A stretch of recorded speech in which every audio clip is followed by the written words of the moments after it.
Sit down, guys.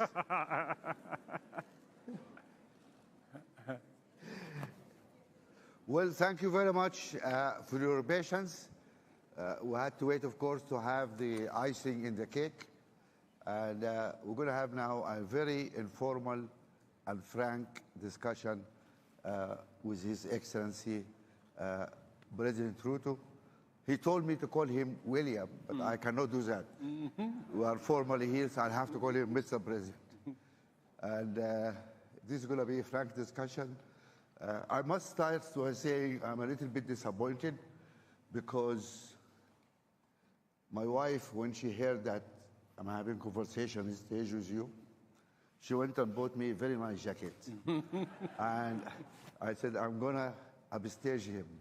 Then he went and came in this, wonderful. Look at that. I mean, anyway, so it didn't work. Right. To really start, I have really three sets of questions. Some of them are global. Maybe before you start more, Please. You just said I said you should call me William, and you refused. Let me tell you of another incident. Yeah. I called the Secretary General of the UN, Guterres. So I kept on telling him, "Oh, Your Excellency, Your Excellency," and then he told me, "Please, you have to stop calling me Your Excellency. Call me Antonio. Otherwise, I will also begin to call you Your Majesty." So I stopped. So nowadays call him Antonio. Yeah. Still, I'm going to call you Mr. President.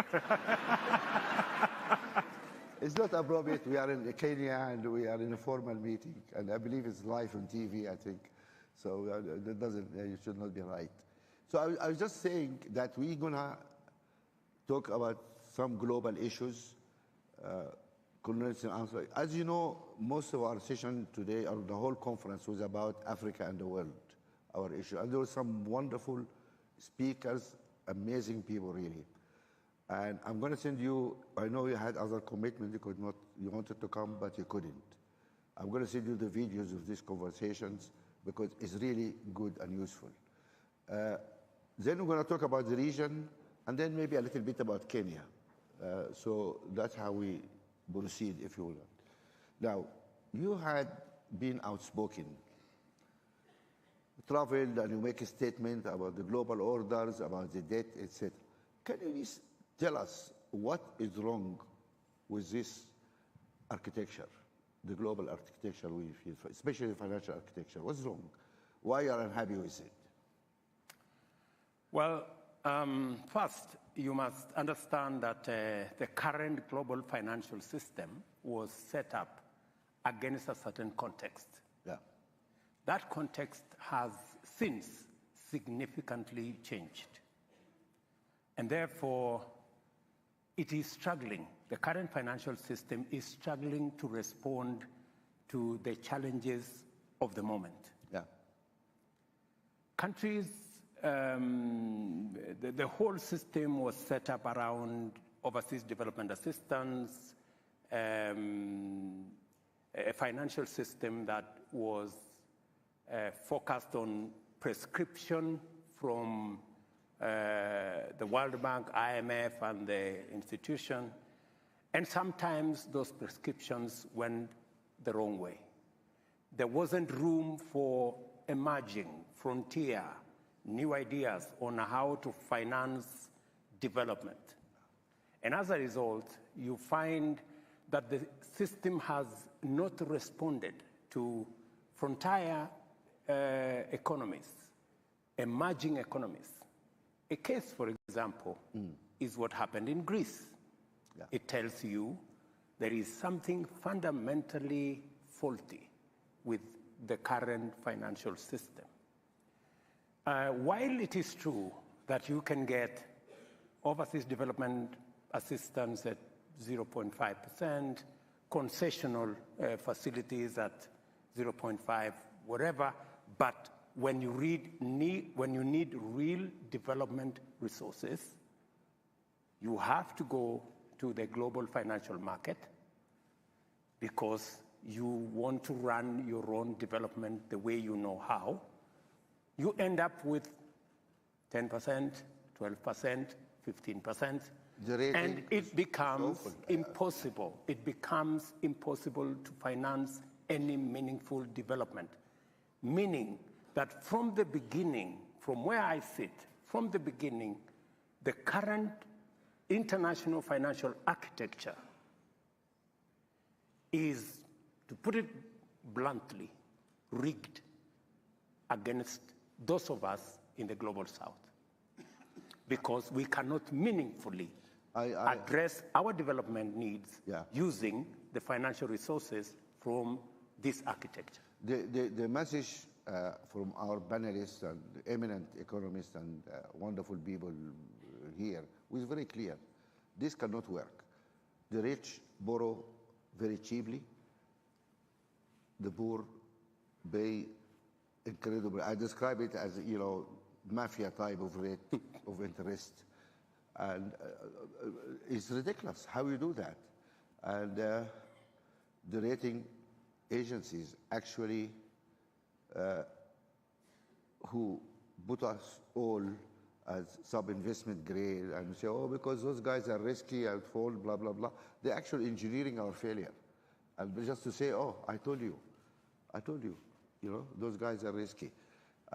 Something has to be done there to be sorted out. People were complaining also about the speed of action. Where is Greece or Ukraine? Money materialized somehow very quickly. Sri Lanka, Zambia, they have been in trouble for a long time. What is happening? Even these SDRs who made a big fuss about it, and it's very little actually, it's not a big deal.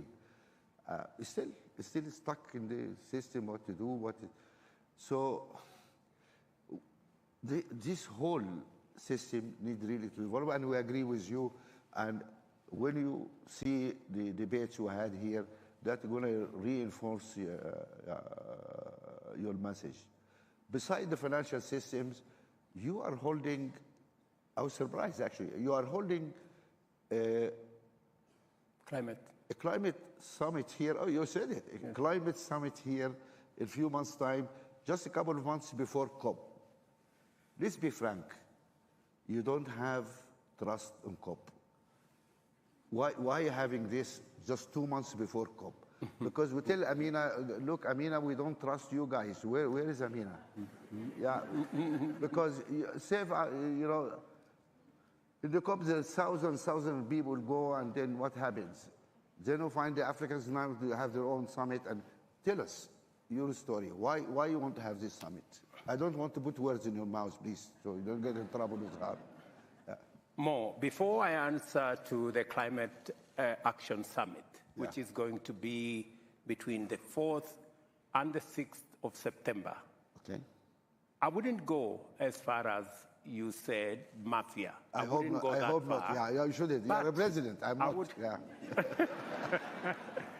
But I would say the following. I would say it is our responsibility. They say it is the wearer who knows where the shoe pinches.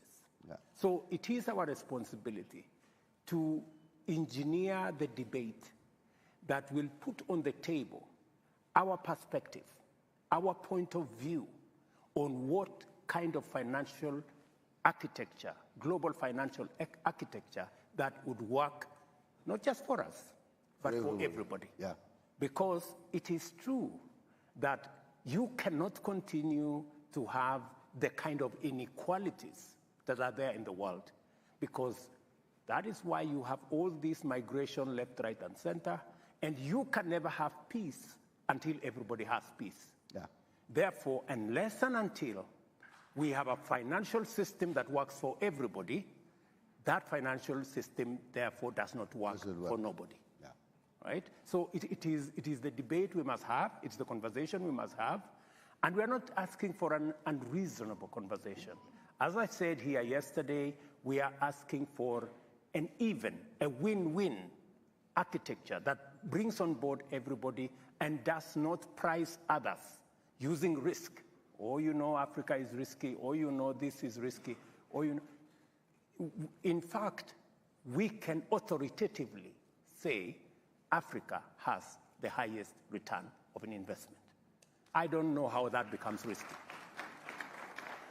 Let me come back to your... The climate. to climate. Why you have this climate?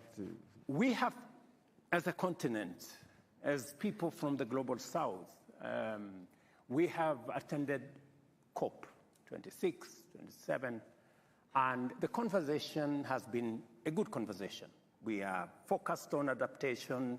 We are focused on loss and damage and that conversation. From where I sit, that conversation is structured from somewhere. It is not a conversation that we have generated from our end. We also have ideas on how we can fix this global problem.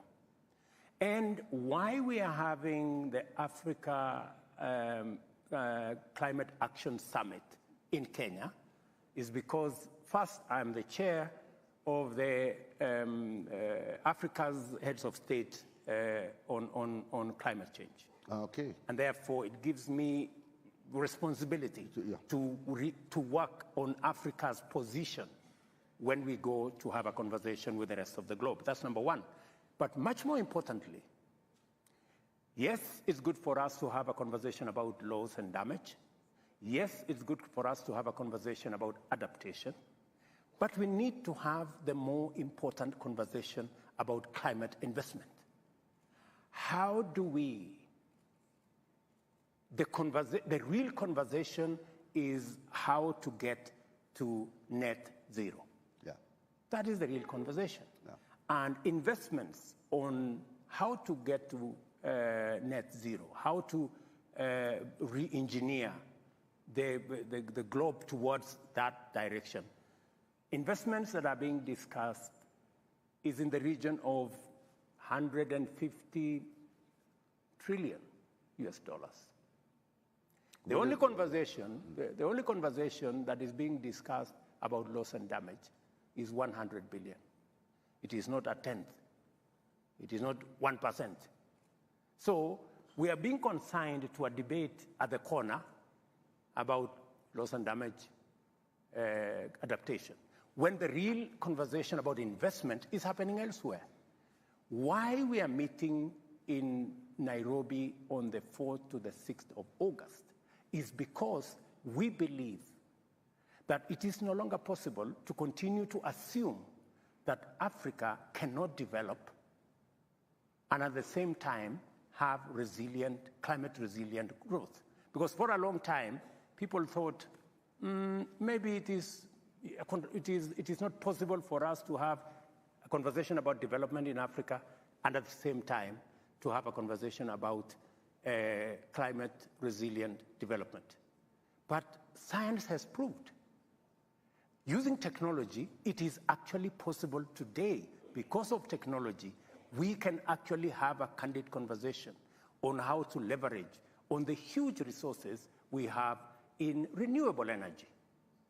There were people who thought that it is not possible to decarbonize our manufacturing or to green our industrialization using green energy because it was expensive to have panels. It was expensive to have wind technology that could actually harness the huge resources we have in our continent to drive our development.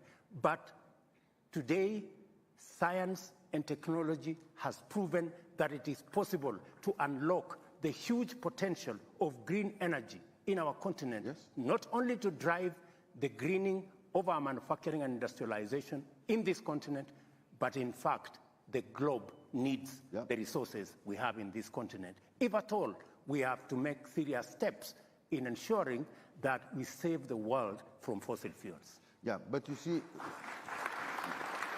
wonderful.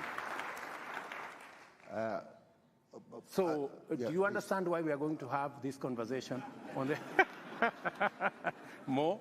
Yes, it is very important because we want the world to understand that we do not want to come to the table as victims. That's not what we want to do. We want to come, we have our own ideas. We believe we can make a contribution towards sorting out this global challenge. It's affecting us the most. We have contributed the least, but that is not the conversation. We are telling the globe that we have ideas on how to sort out this problem. And we want Africa to be part of the answer. We are not going to accept to continue to be labeled as victims. Good. But here is let me just be devil advocate. We have been talking about loss and damage, and those guys pretended they don't hear us. They don't want to accept any liability. And to my understanding, I think it's only Denmark who's accepted. I mean, I am correct to say only Denmark accepted, and it was like a couple of millions, just some small, those guys refused to accept. Here is another proposal. Okay, you guys keep fighting the loss and damage. I don't believe those people will accept that discussion because they don't want to accept it. Here is another suggestion. Just look at what's happening now. On average, every American, man, woman, and child puts out 16 tons of carbon every year. Europe does 6.5. China does 6 to 7 tons per person every year. Here, we're putting nothing, very little. Some of us put half ton, some put 1 ton.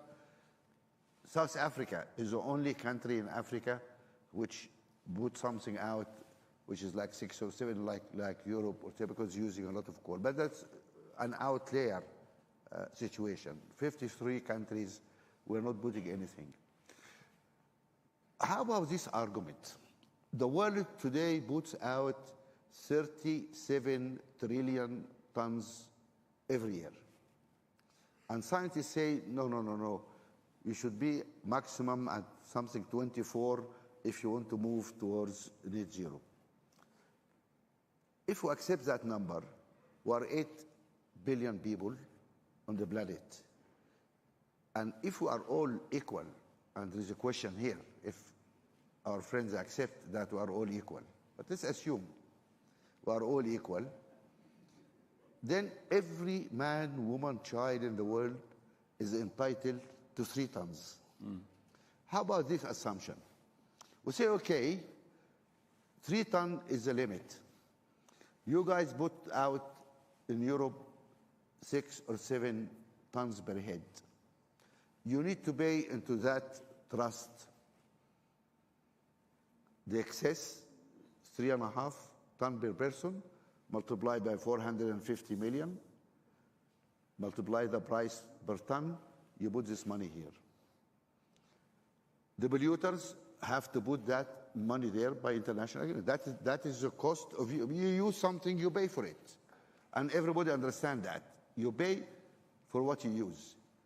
Then a country which only emits 1 ton or 2 tons, we say, okay, wonderful. We owe you 1 ton per person. Here's the amount of money. We give you that money. And if we do something like that, enable us to deal with a number of issues, like the Amazon, like the Congo Basin. Everybody tell us, guys, don't touch this, we need it. You need it, pay for it. Yeah, because the whole world pay for that. So we need to create that legal trust where money will be given to the guys who are not putting the carbon out and taken from the guys. That creates a market incentive. My point of view is that those guys taught us about the market. And they told us the market, the power of the market, etc. Even our Chinese friend, and we have a dear friend from China today, told us China may be a communist country, but it believes in the market. Correct? He said that. Okay, this is the market. Let the market force play out. The polluters pay because they are polluting right now, and now they have the incentive to stop polluting because we're paying a lot of money. And the developing countries, which is not putting anything, have good incentive to keep receiving money and to stay as good guys and go green. The market forces and producing some kind of a global system where the polluters pay for what you use. And the guys who are going green receive compensation for that. If we look at that, the countries which are actually affected by climate change are all poor countries. And they are all non-polluters. Then they're going to receive a lot of money. Guys, go and build your resilience and go green, etc. That is a very simple thing. And then people don't treat payments as charity. I think the problem is the polluters. When they say, oh, give you $100 billion, in their mind, it's a charity. You know, okay, I'm going to help you guys, you know, you are victims. But, you know, this year we have crisis here, we have COVID, we have that. I cannot do it. But if it becomes illegal agreement, it's something, it's not a charity. You pay for what you use. Would that be something we Africans should advocate? We say, guys, just pay for what you're doing. Instead of thinking that you're giving us charity. It's not a charity. Anyway, something to think about. But what is important, I think, is to try in your summit to develop a coherent African voice. We need one coherent African voice. 1, 2, 3, 4. And instead of going with 54 very weak voices. That's how to amplify, and I really look forward for that. Thank you. So that was about climate, and we talked about the rigged financial system. Then actually, the global order, or maybe you call it now global disorder, things are different now. And polarization, you know, the things are changing around us. How Kenya is going to navigate now when you have all these competing powers and a lot of antagonizing going on between these powers? I imagine you are pulled this way and you are pulled that way and you pressured here, pressured. How are you going to navigate that to maintain the best path for Kenya? Well, I think let me, you made a very powerful point. I don't know why you don't want me to respond to it, because... No, you're free to respond to anything. Did I stop him responding?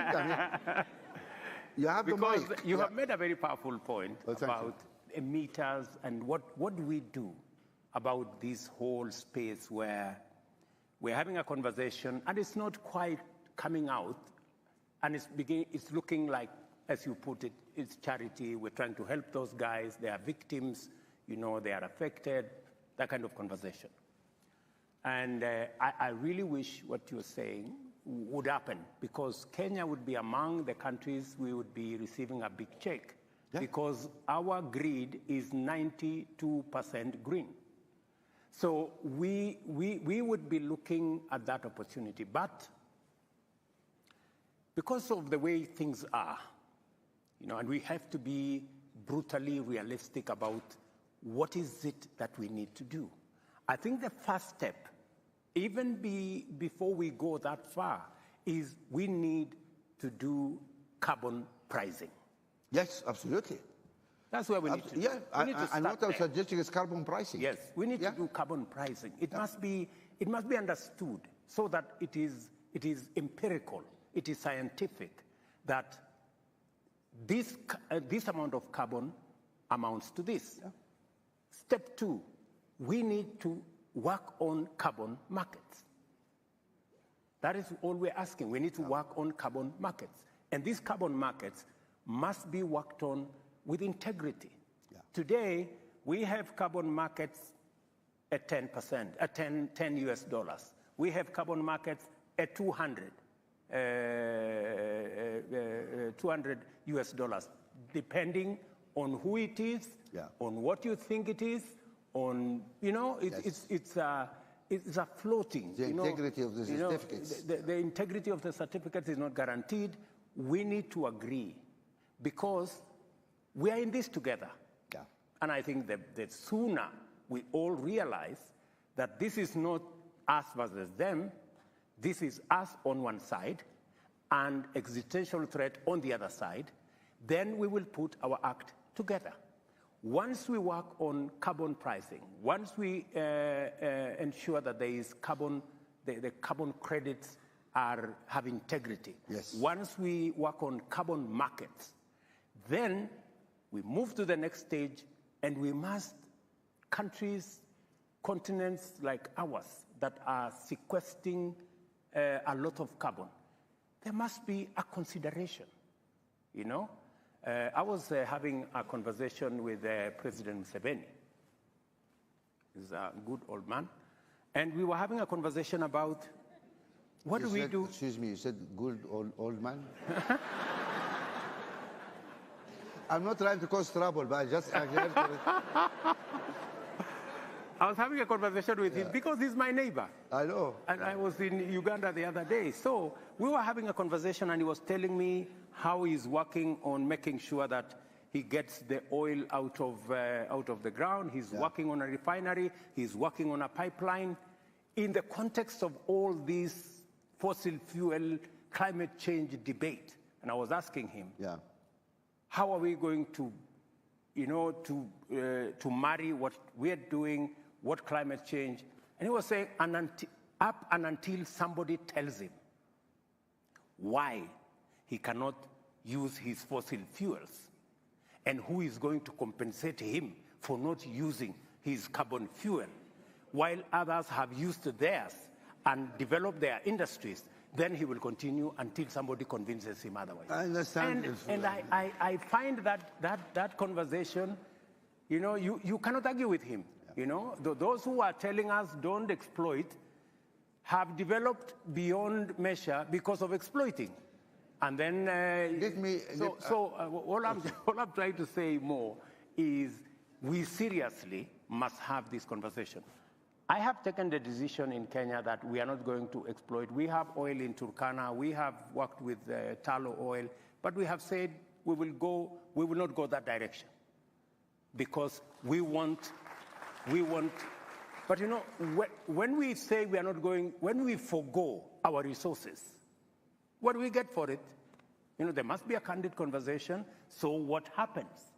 So that it is not a conversation of, oh, you know, you guys, you cannot do this. You have to keep the forest. You have to keep Lake Victoria. You have to invest in the environment.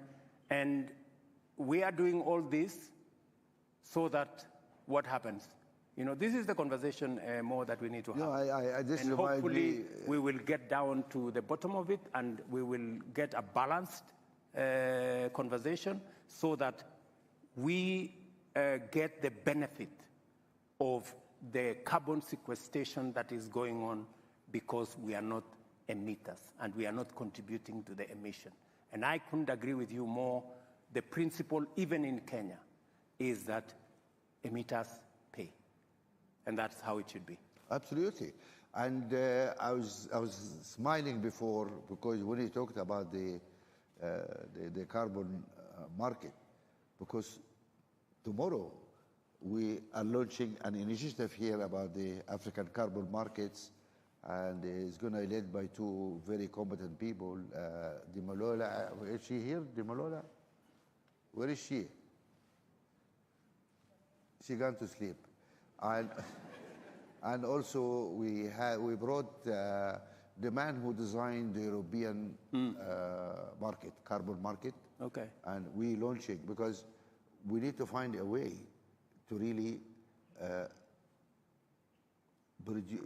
produce acceptable qualification for our certificates, because it is very low priced.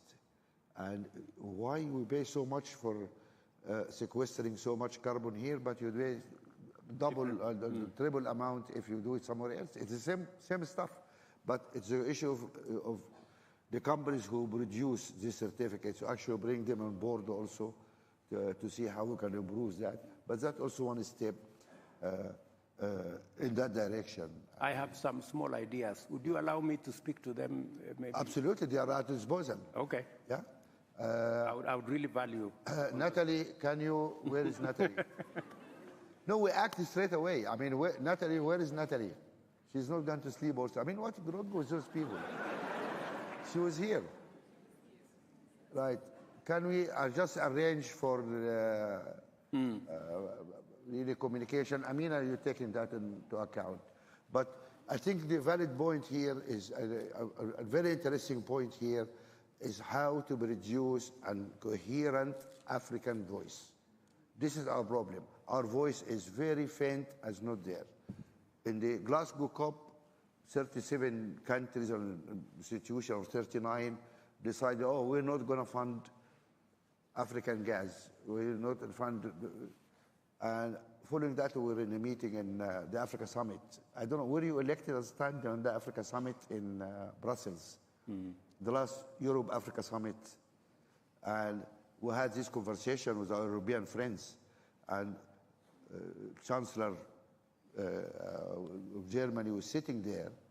And I asked him, I said, I found it very strange. You are wallowing in Russian gas. Half of African gas exported to Europe, actually. 50% of our gas exported to Europe. And then you say, we cannot use our own gas. We now have 600 million people without power. Where is that morally? How can you beat that, you know? And that was 6 days before Ukraine invasion. When they say, oh my God, you know, now we have no gas, let's go to Africa now and get African gas. So all now investing in African gas because you need the gas. So we need some really consistency here. I will not use the word morality because you are here, I don't use tough words, okay? But we need some more, here, Natalie, you're not, I thought you went to sleep. We need the initiative on the African carbon market. The president is interested to link with that because also of his conference, so an important. Can you please sort it out? Thank you very much. Right, we'll move now a little bit from the global issues because I think we don't have much time, maybe, I don't know, to the region here. And if I look at the map, you are an island in a troubled neighborhood. Maybe Tanzania is good, is at least safe enough at the moment, and I hope to stay safe. But you have soldiers in 3 countries around you, people trying, peacekeepers, to pacify things, etc. That may end up being 4. If we send people to my country in Sudan, we're going to need your soldiers, by the way, there sometime. Now, this is a tough situation for you because this neighborhood is not nice. Really, it's not nice. I mean, of course, beautiful countries, but what's going on is not nice. Does Kenya feel a little bit anxious? I mean, with all these things around you on the border, do you feel a little bit insecure here as Kenyan that with all these crazy guys around us, what's going to happen here? Well, it is true that we live in a tough neighborhood because we have a 1,000-kilometer border with Somalia, which has not had a functional government for 40 years. 30-something years. We have a border with South Sudan. They have major challenges. We have in the neighborhood also in DRC, where we have our soldiers trying to pacify the eastern DRC. We take it as a responsibility because we know that our stability, our security is intricately intertwined with the stability of our region. And we believe using the architecture that exists, whether it is East African Community, IGAD, or indeed I was having frank conversation with my brother Musa Faki as the AU that it is really time that as a continent, I shared my thoughts with Musa Faki, that as a continent, we must take charge of our destiny. Yes. We must take charge of our security.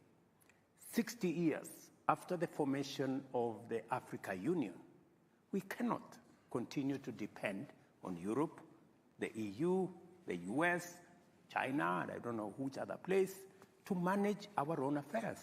I think it is time. And that is why we took the decision in DRC. We didn't look for resources from, I don't know which organization. We used Kenyan resources. Wagner, you heard about Wagner? You know, we are at Uganda. We agreed that every country should deploy troops using their own resources because we need to take charge of our region.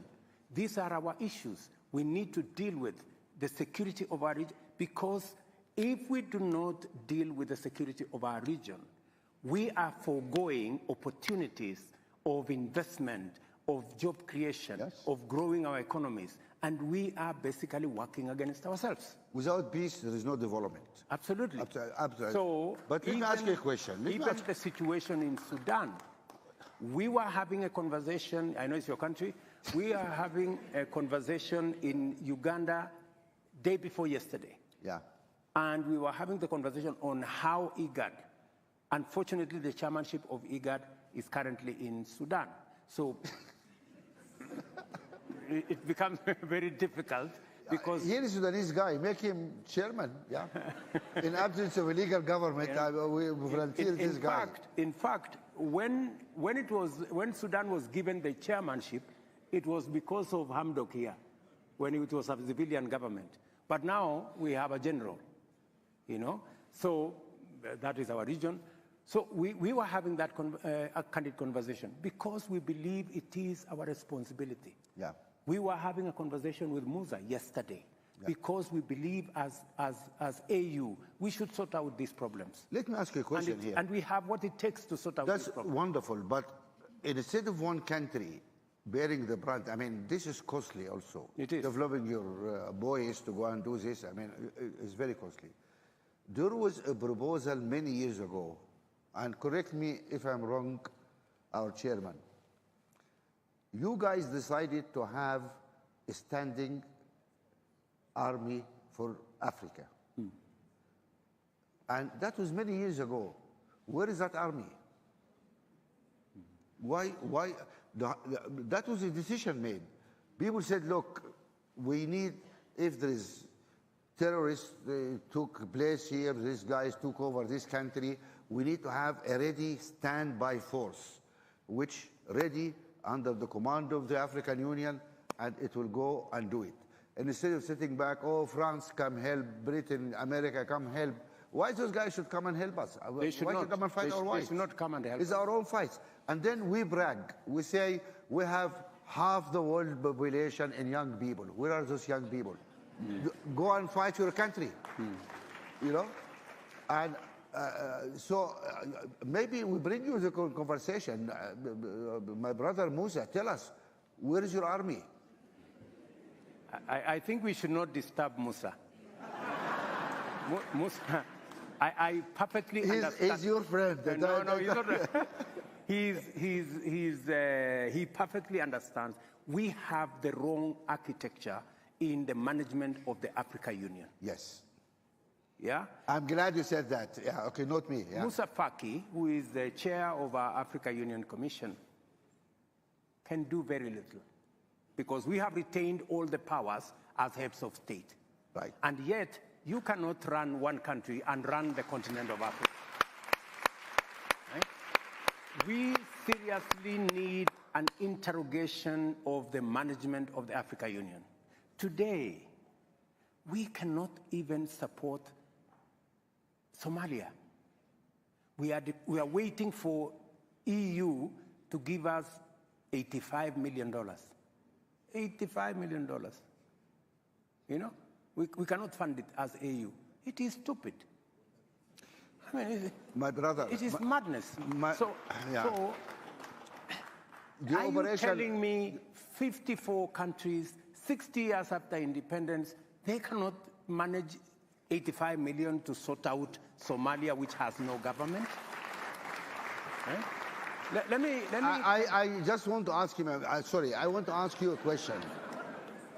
He's my brother, but we need to talk frankly. How many African countries did not pay their dues this year? Please tell us. Don't name, but tell us how many. How many countries did not pay their contribution? The contribution this year. Majority paid. This is the answer of a diplomat.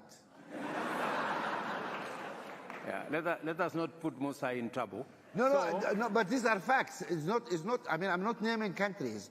I'm saying African countries do not respect their own union. If you don't respect your own union, nobody respects you. Full stop. And then the same guys who don't pay their contribution, they go to this international meeting and say, oh, African sovereignty, African solution for African problems, Africa this, Africa that. Come on, guys. What is this? If we have an African Union, we need to have an African voice. We need to do it. My understanding is your operational budget, my brother, is really paid by the European Union. This is a fact. This is a public knowledge. It's not secret or whatever. We are not paying for our own operational budget for the African Union. We are not. And then we said, okay, we're going to have a standing army under the African Union. And we want to talk to Europeans with big arguments about, oh, we don't give arms, we don't. Ukraine changed all that. Now, Europeans are willing to give arms if needed. And we say to them, instead of sending troops, come and arm this Africa Standing Force. That solve your problem, solve our problem, and you guys don't like Wagner. That's the way not to get Wagner. Our boys go and do the fight, but we need helicopters, we need... Let me say this more. Yeah. Let me say this to save our face. Yeah. That you started this, not me. Yes. We have a challenge. And the positive thing is that there is a realization that it cannot continue this way. What are you going to do? How are you going to fix the African Union? It cannot continue this way. How are you going to fix it? We have what it takes to fix it. And the conversation is already begun on what do we realistically do to be able to get the African Union to take charge of the affairs of our continent. Let me give you a case in point. We decided, for example, that we are going to assemble our market using the Africa Continental Free Trade Area market. Yes, that's good decision. Ecosystem. Yeah. And the positive thing is that it was unbelievable at the rate at which we were able to achieve consensus and we were able to achieve ratification. And I want to tell you, it is among the things that happened in the shortest time possible. It tells you there is greater realization that unless we act in concert, unless we act together, we are unlikely to make any impact anywhere. How many African presidents are on board? We have, at least on the market issue, we have put that together. There is a debate that is going to evolve. Like, for example, we have also decided that it will not going to be business as usual. We have these meetings, Africa, US meeting, Africa, Europe, Africa, Turkey, Africa, India. Now we are waiting for, there is another one, Africa, Russia. And Africa, Japan. And Africa, Japan. We have made the decision that it is not intelligent for 54 of us to go and sit before one gentleman from another place. And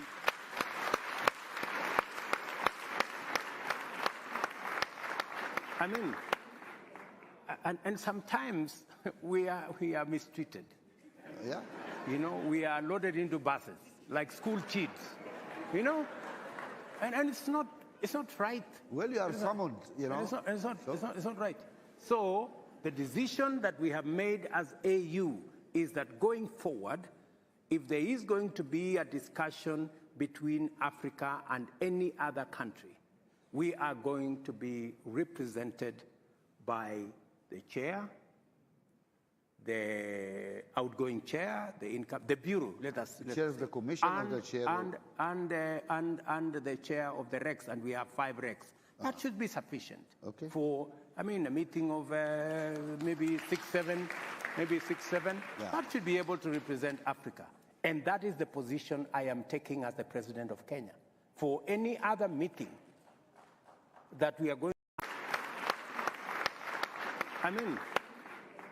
and sometimes we are mistreated. Yeah. You know, we are loaded into buses like school kids. You know, and it's not right. Well, you are summoned. You know, it's not right. So the decision that we have made as AU is that going forward, if there is going to be a discussion between Africa and any other country, we are going to be represented by the chair, the outgoing chair, the bureau. Chair of the commission or the chair? And the chair of the REX, and we have 5 REX. That should be sufficient for, a meeting of maybe 6, 7. Yeah. That should be able to represent Africa. And that is the position I am taking as the president of Kenya.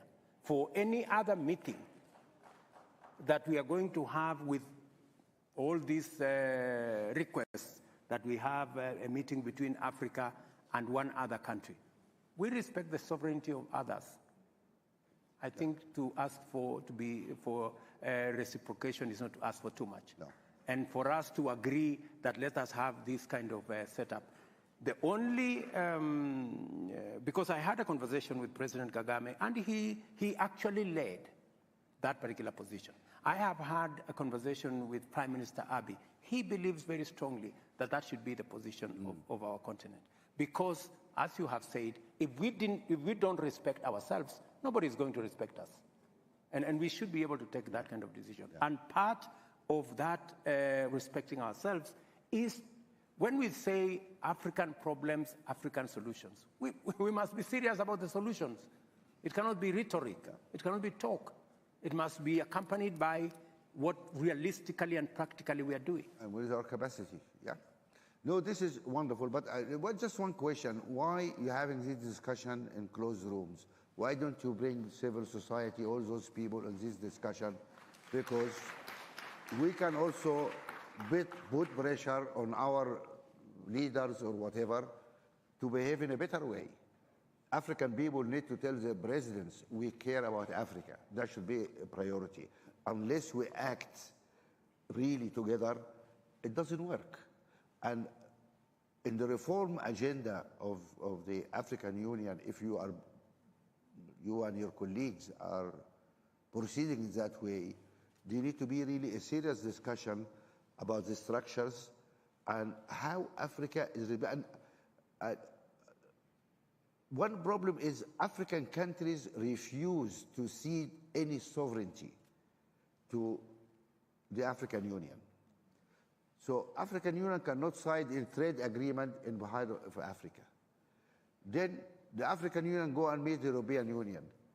This is not balanced. It is not. Because those guys had 27 countries, gave them sovereignty. Yes. But our guys here don't want to give any sovereignty, cede any sovereignty to the Union, as if, you know, this is something very fantastic they have to keep. When countries like Germany, like big countries, agreed to cede sovereignty to the smart, they think when they are together, they negotiate better deals.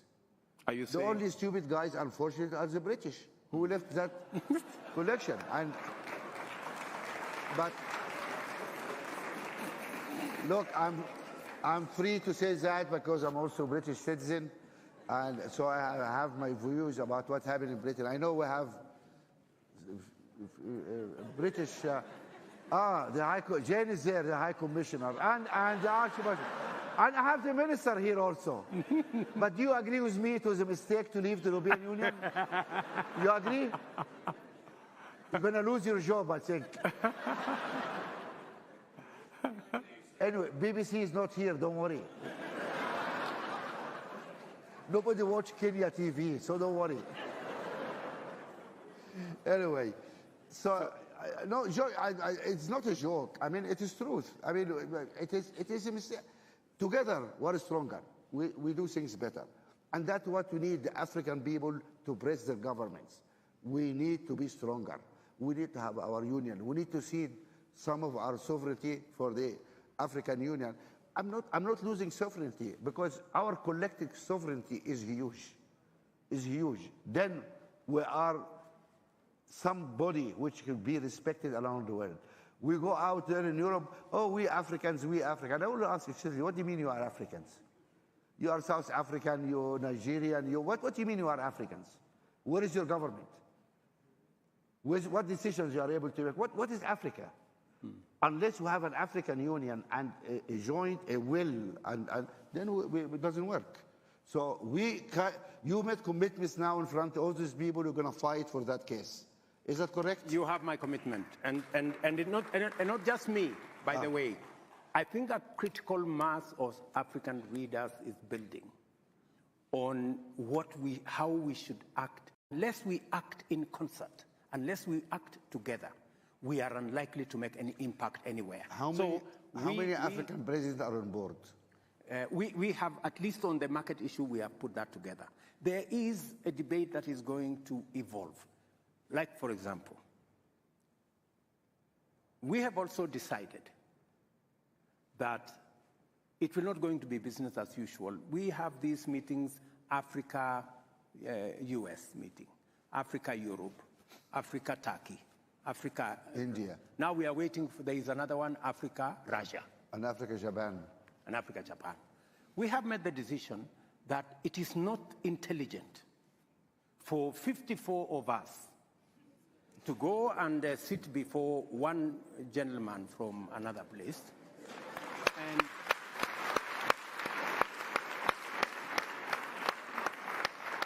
I mean, and sometimes we are mistreated. Yeah. You know, we are loaded into buses like school kids. You know, and it's not right. Well, you are summoned. You know, it's not right. So the decision that we have made as AU is that going forward, if there is going to be a discussion between Africa and any other country, we are going to be represented by the chair, the outgoing chair, the bureau. The chair of the commission or the chair and the chair of the Rex, and we have 5 Rex. That should be sufficient for, I mean, a meeting of maybe 6, 7. Yeah. That should be able to represent Africa. And that is the position I am taking as the president of Kenya. For any other meeting that we are going to have with all these requests that we have a meeting between Africa and one other country, we respect the sovereignty of others. I think to ask for reciprocation is not to ask for too much. No. And for us to agree that let us have this kind of setup. The only, because I had a conversation with President Kagame, and he actually led that particular position. I have had a conversation with Prime Minister Abiy. He believes very strongly that that should be the position of our continent. Because, as you have said, if we don't respect ourselves, nobody is going to respect us. And we should be able to take that kind of decision. Yeah. And part of that respecting ourselves is when we say African problems, African solutions, we must be serious about the solutions. It cannot be rhetoric. It cannot be talk. It must be accompanied by what realistically and practically we are doing. And with our capacity, yeah. No, this is wonderful, but just one question. Why are you having this discussion in closed rooms? Why don't you bring civil society, all those people in this discussion? Because we can also put pressure on our leaders or whatever to behave in a better way. African people need to tell their presidents, we care about Africa. That should be a priority. Unless we act really